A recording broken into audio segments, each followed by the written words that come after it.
Welcome home to USA Global TV and Radio. Ours is a place where dreams take flight, voices are heard, and stories are shared. This is where cultures meet, connections are formed, and ideas are transformed into action.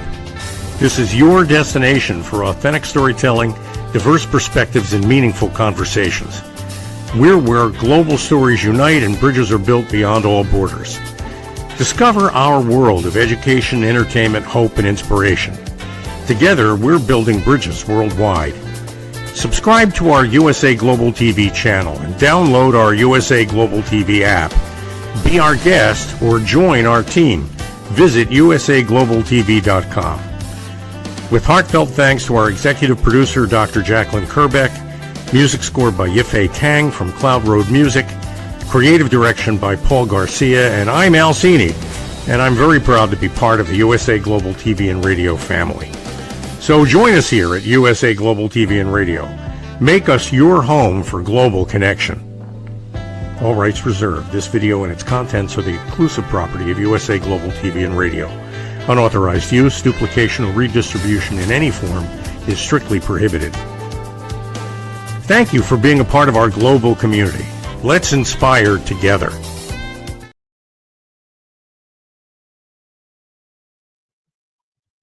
All right, everybody, welcome to You as a Whole, Body, Mind, and Soul. I'm Justin Rigliani, and we are on USA Global TV.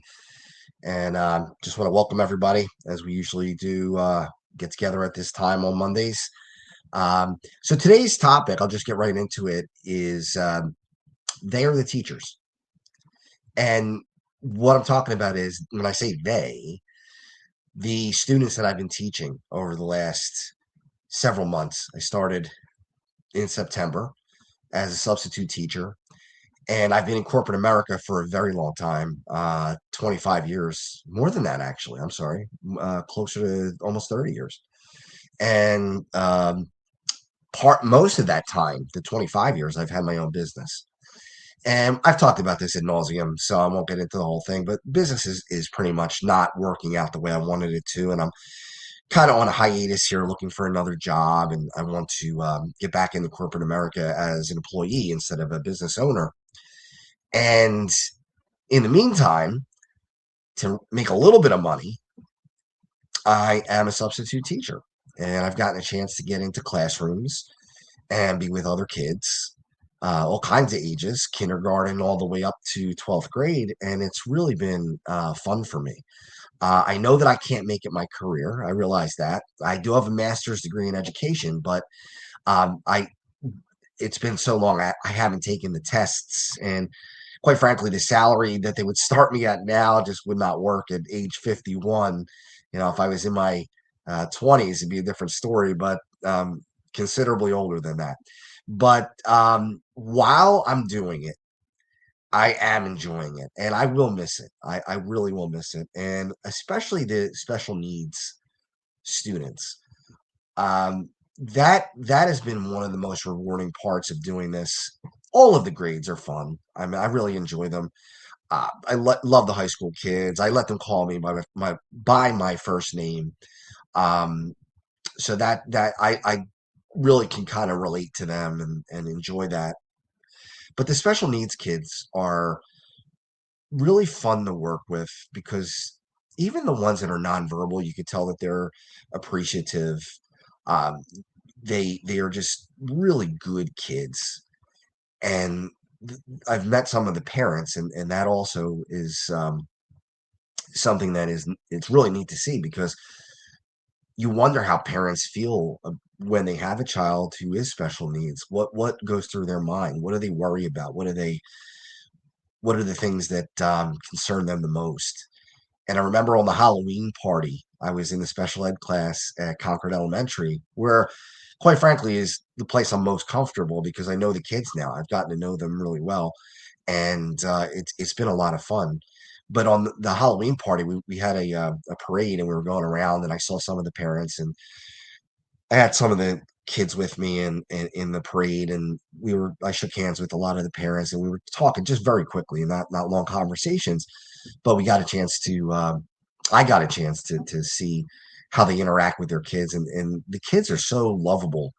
They are so quick to give their parents a hug. They're so excited when they see their parents, and that's really cool to watch. But the other thing is they're really excited to see you if you're a teacher or you're a paraprofessional, where even if they see you every day, they're just excited. They're really, really happy that you're there. And um, when I walk into the school, especially the kids who know me, they'll give me a big hug, and that's pretty cool. You don't get that a whole lot in corporate America, but you do get that a lot when you're in the school and you're with kids like that.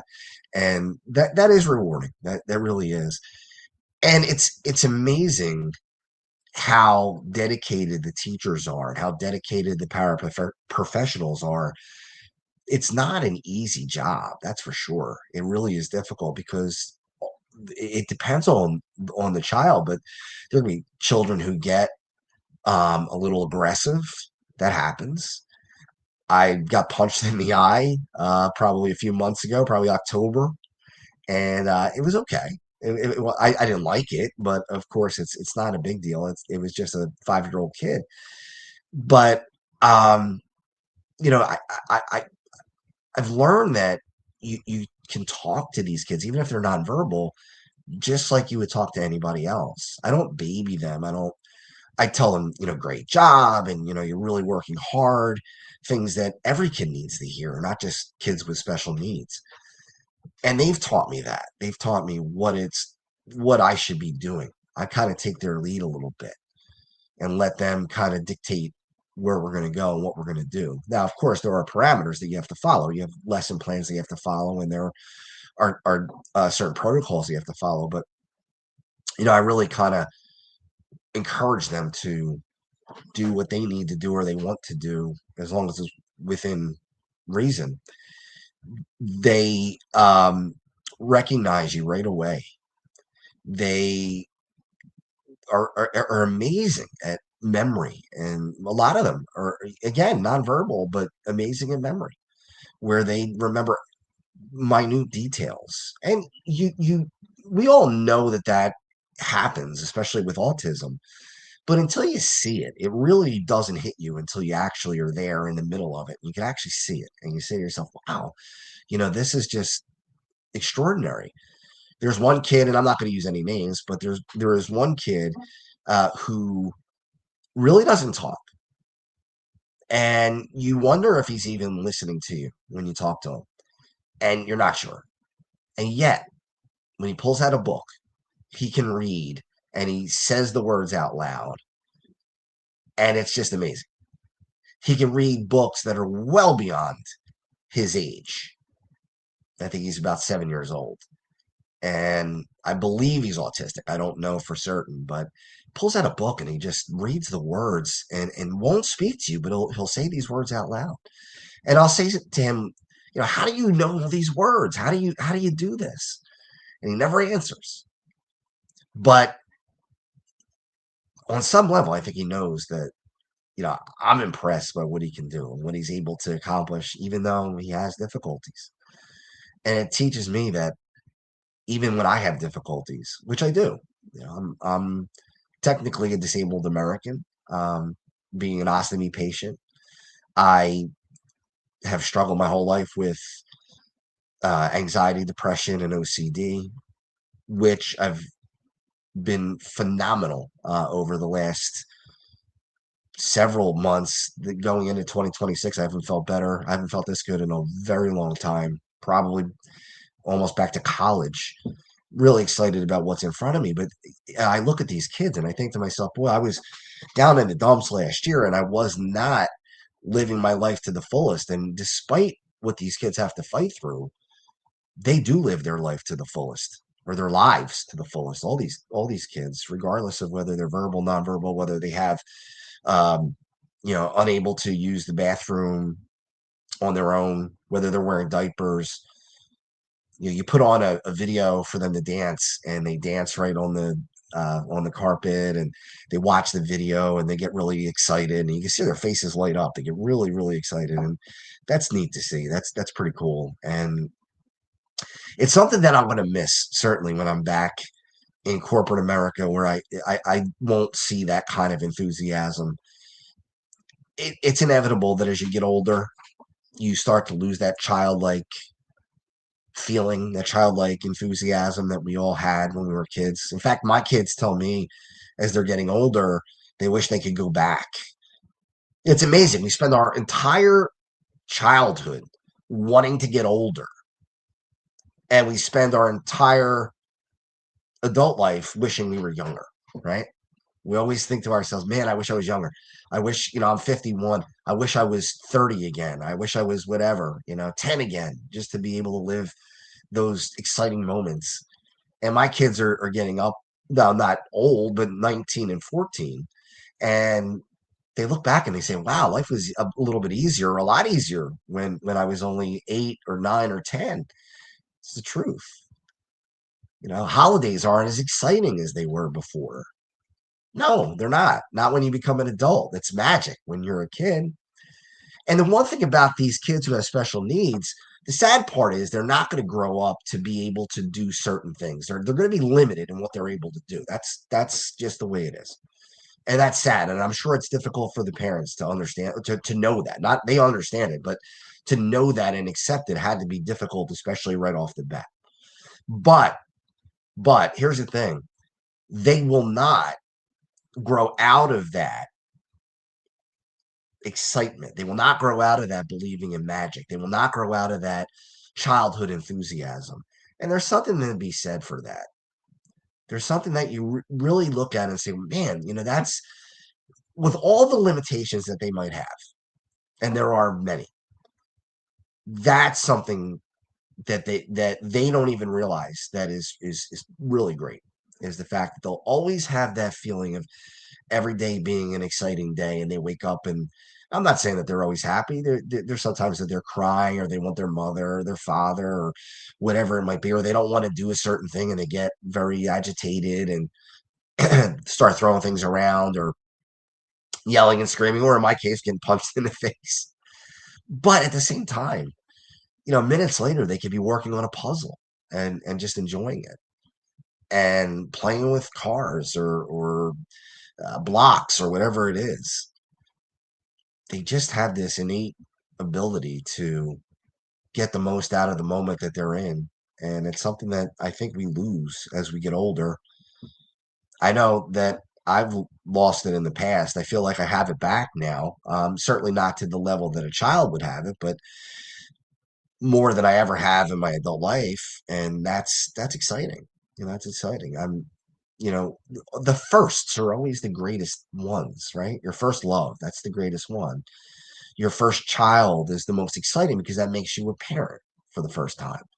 When you have multiple children, you love them the same. It's not that it's different, that the love is different, but the moment is different because it's not the first time. You're already a parent, so you're just becoming a parent to a second person.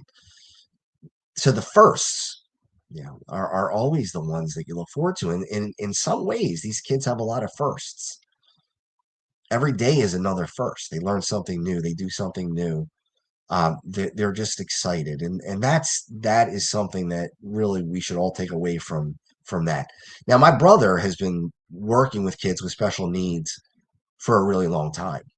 He's a principal of a school in California, and his kids range in age from probably 5 or 6 years old up to, I believe, 21 or 22 is when they're no longer in the school. So he teaches these young people how to interact with other people, how to potentially get a job, potentially, if they're able to work on or live on their own and be able to be self-sufficient where they don't need constant care, or maybe they can be self-sufficient for a few hours a day and not need somebody to do everything for them.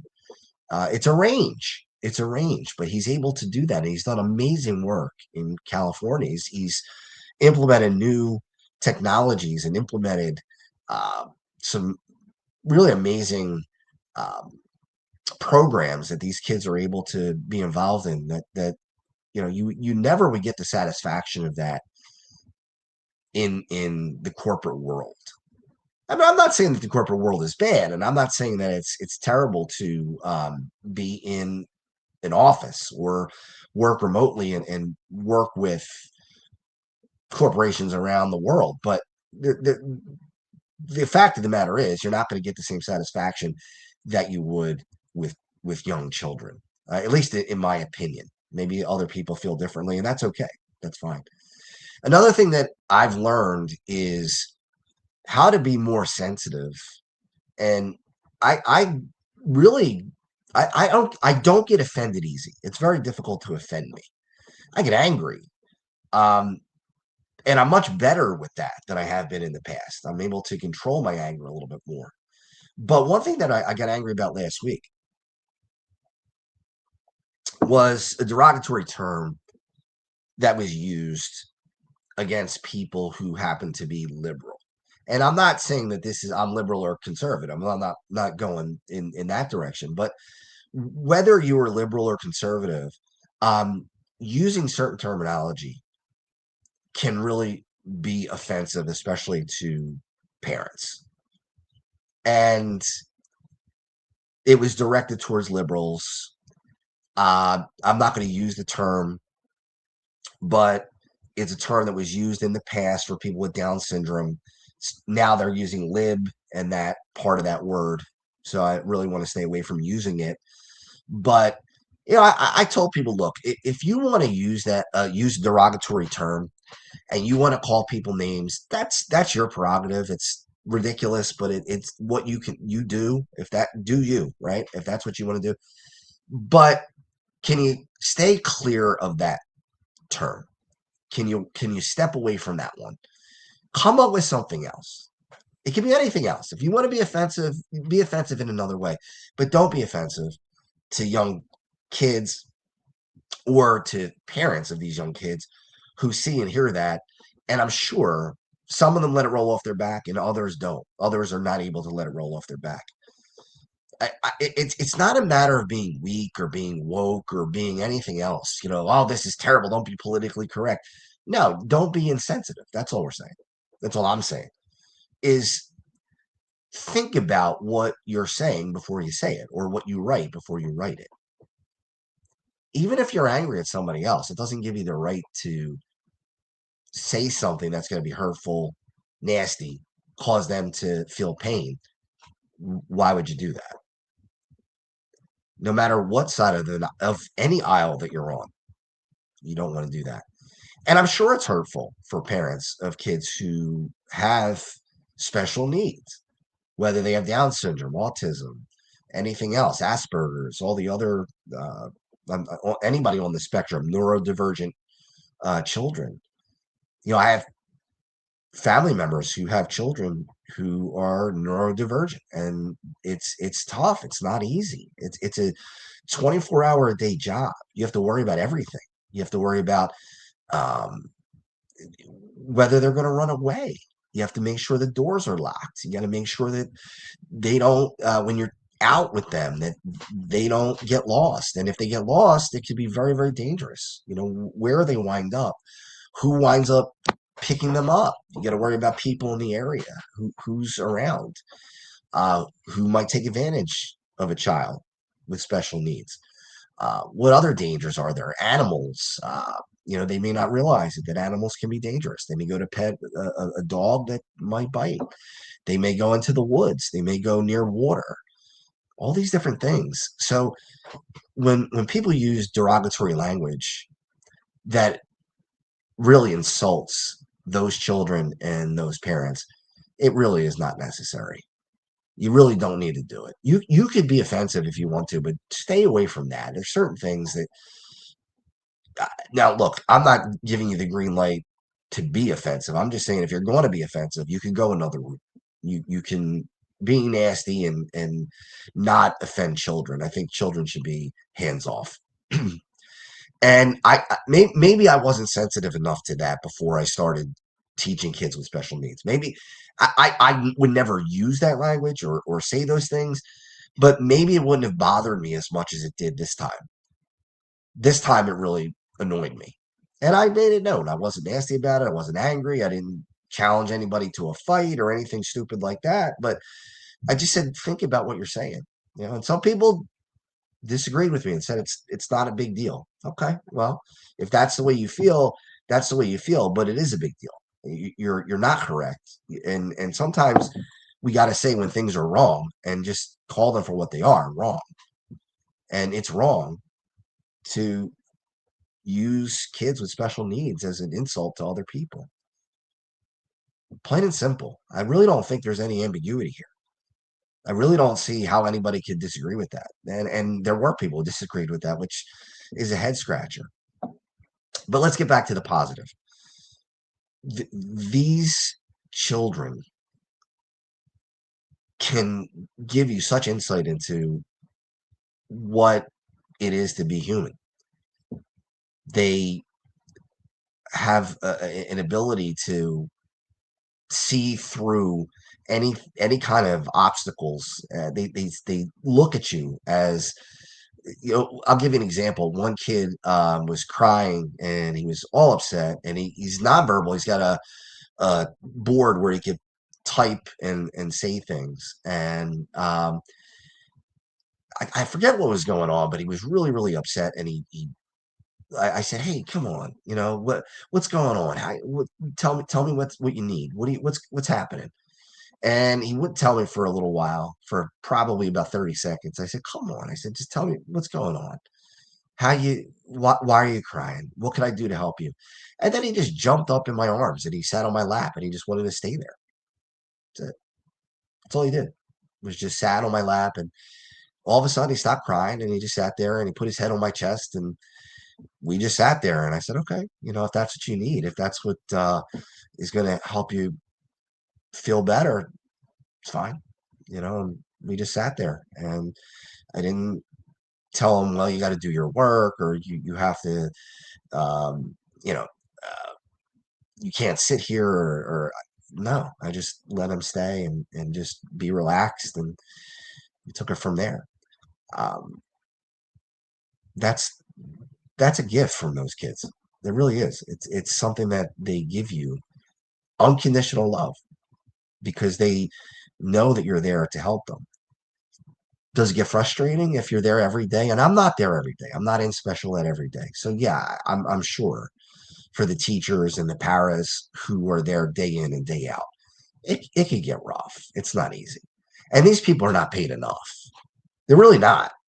It's a much harder job than people think. You know, people think, well, you just go to this classroom and all you do is just tell these kids to draw or play with toys or play with puzzles, or you read them a book or you play them a video and that's it. Day's done. That's not how it works. That's not how it works. I was in the library with kids, I was the teacher, the sub, and we had the paraprofessionals there, and they have what they call a runner. And a runner is a kid who runs away and tries to get out of school, tries to run out the door. And I remember following this kid all over the place. And then she made a run for it. She went right for the door and she was going real quick. And she was fast. And I had to run. I had a bolt for the door. And I got there and I just slid in front of her. And she ran right into me. And I just scooped her up and just turned her back around and brought her there. And, you know, I'm not trained in restraint. So I did it very softly. It was necessary. It wasn't something that I could avoid. I try not to touch the kids in any way because of the environment that we live in right now. Um, and I get it. I get it. There are people out there that are despicable, to do things to children that are just beyond belief. And I get why there are certain rules in place. But at the same time, if a kid's going to be injured or possibly leave the school, I'd rather lose the gig than allow that to happen, or allow this kid to sit in my lap because he needs to at that time. You know, or you're not allowed to, again, restrain, but scooping that girl up in my arms and just turning her around. I mean, the alternative was to let her run out of the school. I'm not going to do that. That's just not going to happen. Um, you know, there's another part of this that I learned is that you don't have to fix every kid's issues. You can let them figure it out for themselves. I For most people, not just people with special needs, but for most people, want to jump in and help. That's just my nature. That I want to, if I see somebody struggling, I want to jump in and help. I don't know how that happened. I don't know why that happened. And maybe it was an insecurity. I talk to my therapist about this sometimes. Maybe it's an insecurity that I have, that I feel like I need to be needed. I don't know. I don't know. And I'm working on that. I'm trying to figure it out. But in any case, I've learned how to back off a little bit, where if these children are struggling, I don't look at them as special needs kids. I look at them as just a human being who's struggling and let them try to take care of it themselves. So if they're putting a puzzle piece in wrong and they're putting it in the wrong spot, my instinct is to jump up and put it in the right spot and say, here, it goes here. And I have to kind of cut that back and say to myself, listen, it let them figure it out. Because I'm not doing them any favors by doing it for them. It is necessary for them to become self-reliant as much as possible. And in order to do that, they have to be allowed to do that, allowed to make mistakes, be allowed to struggle. Not everything has got to be fixed right away. And I've written a book, and it's just with life circumstances not being able to get it out. But I wrote a book about my own struggles with mental illness and also with ulcerative colitis, being chronically ill, and then having the ostomy surgery. And life circumstances have not allowed me to get that book out, but it's all edited and ready to go. And I just have to take photos for it and that type of thing. But one of the chapters I write about is the Fonzie syndrome. I know I have a cold, so I'll repeat that. Fonzie, the character from Happy Days. And what I call the Fonzie syndrome is kind of what I've already explained. A need to be the knight in shining armor, the hero, as much as possible. For those who remember Happy Days, and it's funny because my therapist is probably in her early 30s. So when I mentioned the Fonzie syndrome to her, she had no idea what I was talking about. She said, "Who's Fonzie?" I thought, wow, I am getting old. At 51, I remember the 70s and 80s. So I remember Fonzie, and it was a great character on Happy Days, for those who remember the show Happy Days. But the character Fonzie was always there to save the day, no matter what it was. Whether it was somebody being beaten up, Fonzie would come and take care of that. Or I remember episodes where somebody was taking advantage of a girl and Fonzie stepped in and saved the girl. Or an episode where there was a fire in the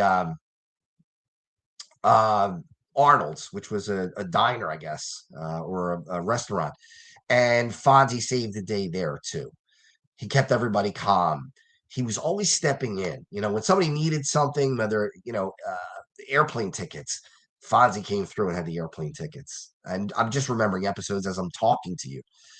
And that's a TV show. That's not real life. And I looked at that character as I grew up and wanted to be that character as much as possible. I wanted to be Fonzie. And that's what I call the Fonzie syndrome. A lot of people have it. I'm not the only person who has it. You have to learn that is a TV show. And that is a character on a TV show, and it's not real. And as much as you want to be the hero for anyone, but especially kids who have special needs, that's something that you have to curtail. And you have to say to yourself, look, I can't fix everything. Would I like to be able to? Sure. Anybody would. But there are certain things that are out of my control. And I've learned to accept it. Because if I don't, I'm just going to be miserable. And that's what these kids are able to accept. They have limitations and I'm sure they know it. I'm sure they know it on some level. But yet, they just go on with their life and they do fun things. They're excited about the holidays when the holidays were coming, and even with them being just passed, they were talking about things. That ones who are verbal were talking about Santa Claus and gifts that they got and things like that. And some of the kids that are just struggling with comprehension and things like that, who are not necessarily special needs, but they are pulled out of class sometimes to have special math classes or special reading classes. They're just incredible kids. I mean, they're really a lot of fun. And I had one kid, and again, I'm not going to use any names, but I would say things like, um, we were counting to 10. We were using 10 as the base 10. And I would say, well, if we have five of these and five of these, what do we have? Then five red blocks and five green blocks, because he wanted to do Christmas colors. So I said, all right, let's do Christmas colors. So he did red blocks and green blocks, five and five. He said, how many do we have? He said, obviously 10. Like, I didn't know, like, how could you not know that? You're a teacher. How could you not possibly know that five plus five is 10? I loved it. I thought that was great. I didn't, it was awesome. So then we were kind of changing things. I said, well, what if we only had uh, four of these? We had six of these. That 10? He goes, obviously that's 10. Six plus four is 10. It's still 10. And then we kind of kept going with it, moving around, 7 and 3 and 9 and 1, and and every time we did it, he kept saying, obviously it's 10, and I thought that was great. I thought that was great, and he couldn't wait to write it down. He couldn't wait to put it in his on his paper, on his worksheet, and it was a lot of fun. It was a lot of fun, and yeah, are there frustrations when you have kids that won't listen, that are not on the spectrum but have some learning disabilities? Yeah, it's tough. I mean, if they're not going to do their work, and I hate to say this because it does sound sexist, but boys are tougher than girls. It's true. It really is true. It's not a slight against boys. I just think it's the way that we develop. But you see it. The boys are much rougher. I don't have to say to the girls a lot, stop wrestling. Do I have to say it to the boys? Yeah, a lot. Don't don't touch him. Don't push him. Don't shove. No wrestling, no fighting, no throwing. That's another thing that happens a lot with the boys is they throw stuff. I don't get angry. I get frustrated, but I don't get angry. And there is a difference. And I try as best I can to appeal to their wanting something. So, hey, look, if you do this, we have extra time. At the end of the day, we'll do whatever. We'll have extra playtime, or I'll talk to your teacher and tell them that you should get a special treat for what you've done, because you've done good work. And I'm not saying it works 100% of the time. It doesn't, but it works a lot of the time. And when you reward one child, other children want to be rewarded as well. And that's a good thing. That's really good.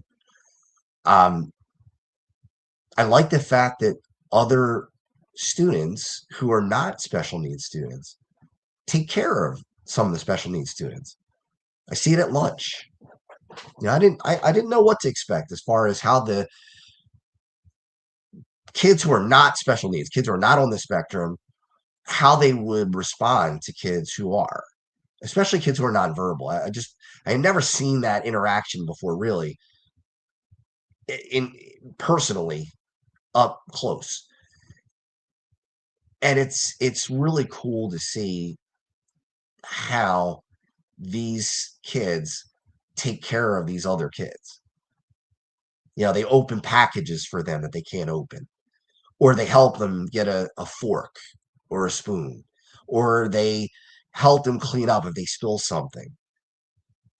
Somebody is teaching these kids right. There are parents out there that are teaching their kids the right thing to do. And I hope that continues as they get older. I hope that's something that continues as they grow and they get into the upper grades and in high school. Again, I don't like to go too negative, but my daughter was telling me that there are kids that, in high school, that are now graduates in college, freshman year in college, and they still do the same stuff that they did in high school, like videotape a kid who is on the spectrum, who's just dancing and trying to have a good time, mocking the kid. Why? Why? And then you see a young kid, fourth grade, third grade, whatever, and they see a kid who is on the spectrum and they want to take their instinct is to take care of them. Their instinct is, I want to help this kid. I want to be there and do what I can. I'm not going to make fun of them. So where does that go off the rails? I don't know. Is it something that we need to teach better as parents? Is it something, because my kids never did that. My kids never did that. And I got to be honest, I wasn't a big punisher. I was more of a lesson teacher, talk to the kids, um, explain to them why what they're doing is not right or why they shouldn't be doing what they're doing. I never spanked. I don't believe in spanking. I don't believe in corporal punishment. Um, and my wife didn't either as we raised the kids. Um, but there would be extreme consequences for any kind of behavior that would be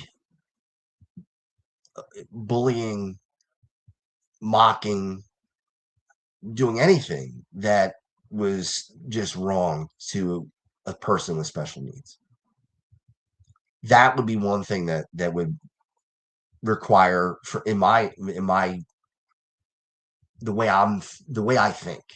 I'll say it that way. The way I think, the way I feel, that would be a line, if crossed, would have some severe consequences. And when I say that, I don't mean physically severe consequences. I mean things like, a long grounding, or, have not to be punished, but maybe if I had a child who was making fun of kids like that and videotape them, I would tell them, look, you're going to have to go work in the school, or in a daycare or whatever for kids with special needs, or whatever they would have to do as far as learning more about it and saying, hey, look, you need a lesson learned here.